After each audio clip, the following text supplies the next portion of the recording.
Hi, I'm Matt Brown from Southern Stainless and Cookout BBQs, and I'm here to help you master your Epicure Pro BBQ. Your Epicure Pro is handcrafted in Australia from the highest quality marine grade material. Your Epicure Pro comes with this plate lifter, which helps easily remove the 10mm thick machined plates. You'll notice the fins on the back of the plate, which are for superior heat retention. Your Epicure Pro has a fat drain in the front right hand corner. This helps to drain grease and water and can be connected either via a hose or a hook and a fat cup underneath of the appliance. An accessory for our Epicure Pro BBQ is our wind and splatter guard.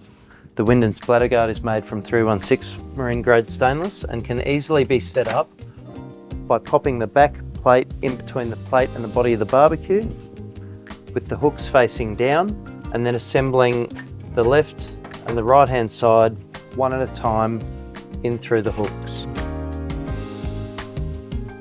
The cooking plates are designed to heat gradually. We recommend at least 20 minutes for heating on medium or medium-high temperature settings. I'm going to turn the left-hand plate to medium-high for cooking steak and the right-hand plate to medium for cooking sausages. You'll be able to find a handy diagram in our instruction manual with the approximate cooking temperatures and dial settings. We don't recommend preheating the barbecue on high. The barbecue has a safety mechanism which will cause the barbecue to turn off if it overheats. If the barbecue overheats, you need to allow approximately 15 minutes for it to cool down before restarting. The indicator light on the control panel will also turn off in the event the safety mechanism kicks in.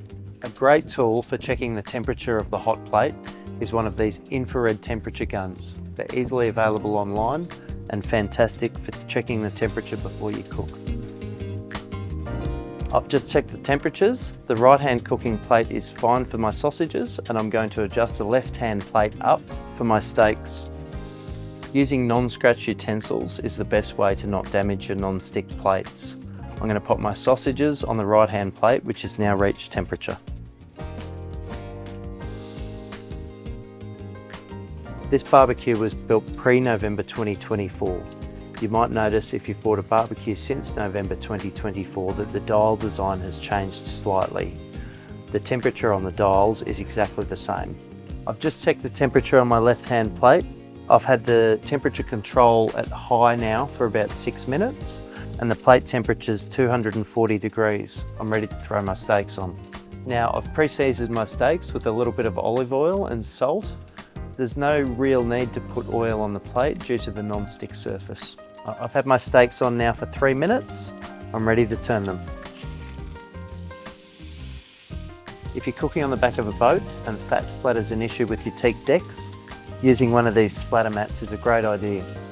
You'll also notice the wind and splatter guard is preventing some splatter from moving across the plate and onto the bench top. I've finished cooking. I'm going to turn the temperature control to the off position, check that the LED indicator light turns off, and I'm going to give my plates 15 to 20 minutes to cool down. I've got some paper towel here, and I'm going to wipe the excess grease off the plate, and you'll notice the non-stick plates make for incredibly easy cleaning. Now I'm going to use this soft microfiber cloth, which I've dampened, and a little bit of water just to wipe down the plates and the perimeter of the barbecue. I hope this has been helpful, and I hope you enjoy your next barbecue.